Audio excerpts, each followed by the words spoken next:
Remdesivir is administered intravenously and only with the written consent of the patient.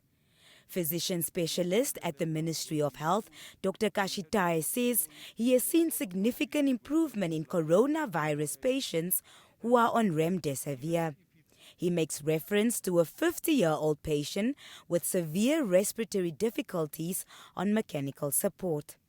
It took me around about 3 weeks to look after this patient under intensive care conditions with ventilatory support to get it out of the ICU. The lung is still a bit scared because, this is the way how this disease actually affects it. It actually destroys your lung to the extent that you don't really breathe properly. This patient is still out of the hospital, it's out of the ICU, but she's still requiring a period she will still require most probably another 3 weeks to go on.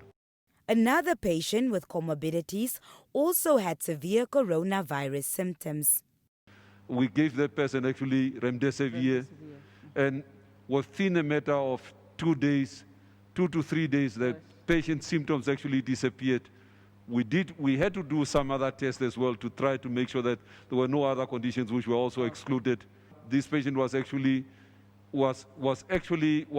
discharged within a very short time. Okay. It was also confirmed that he also had COVID. When the drug was first introduced, locals were worried about the label, which indicated that it is not for distribution in the US, Canada, or the EU. Developing countries like Namibia are allowed to purchase Remdesivir on a subsidized rate. It is the same drug being used around the world, and like was just explained, there is the company that first developed it. They are selling it in the market where they exist, in United States and Europe and such. But they can't make enough for the whole world. But we're in a global pandemic. Countries around the world really want to have access to this drug for their own people.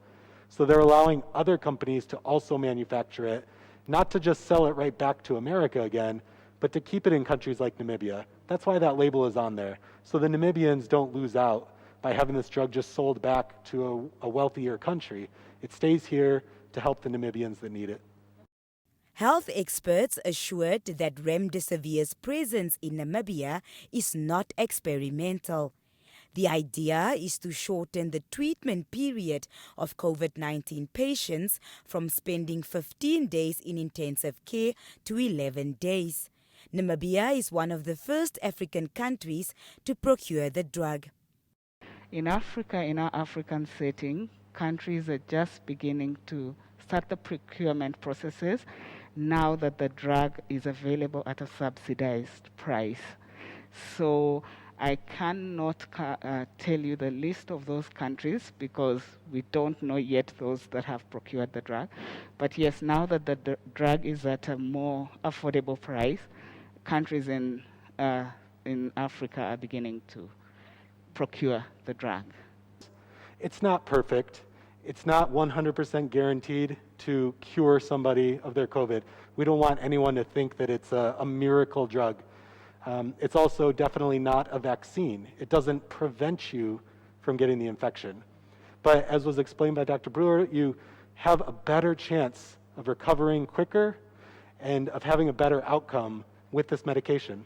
Health experts were discussing the medical management of the coronavirus at the COVID-19 Communication Center in Windhoek on Friday.